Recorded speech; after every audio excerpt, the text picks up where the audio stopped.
To the audience, a successful event appears effortless. Everything seems organized, professional, and perfectly planned. However, behind every successful event lies a series of challenges that most people never see.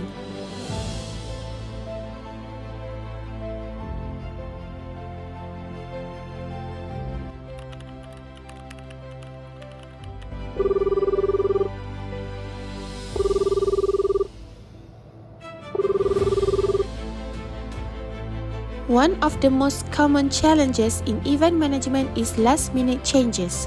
Despite careful planning, unexpected situations can occur at any time. Vendors may arrive late, equipment may fail, weather conditions may change, or clients may suddenly request modifications. These changes force event teams to react quickly under pressure.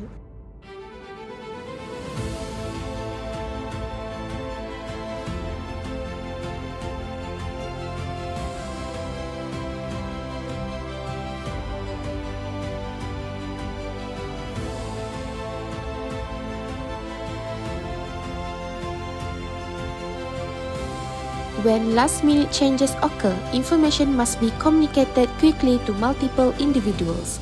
However, in the rush to solve problems, communication can become unclear or inconsistent. Some team members may receive incomplete information, while others may receive conflicting instructions. As a result, confusion begins to spread throughout the team.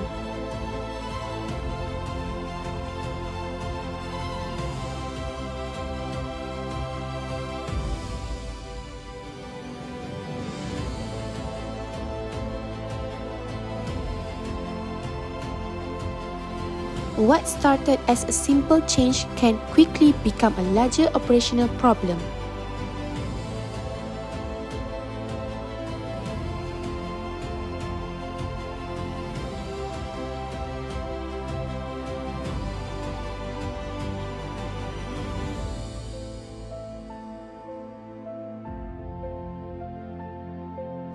As event teams work to resolve these issues, the pressure on crew members continues to increase.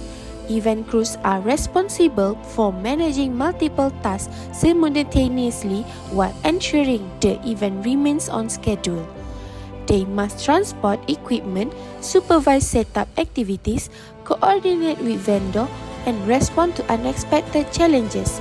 These responsibilities can be physically demanding and often require long working hours.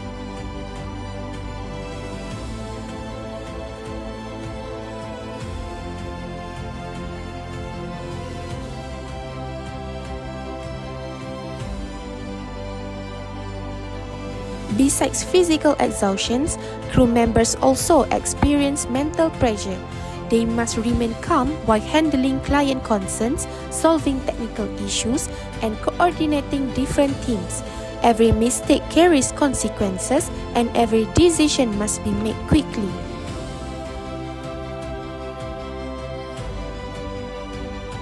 Although guests may never notice these struggles, event crews often sacrifice their time, energy, and well-being to ensure the success of an event.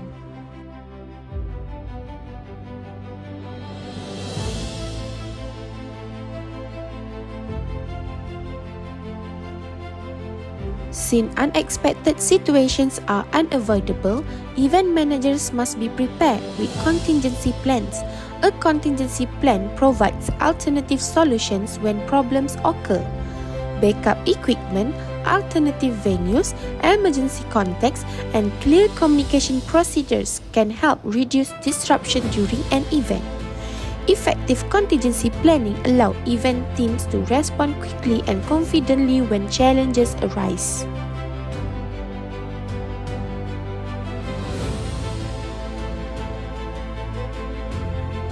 In conclusion, last-minute changes can trigger a chain reaction within event management.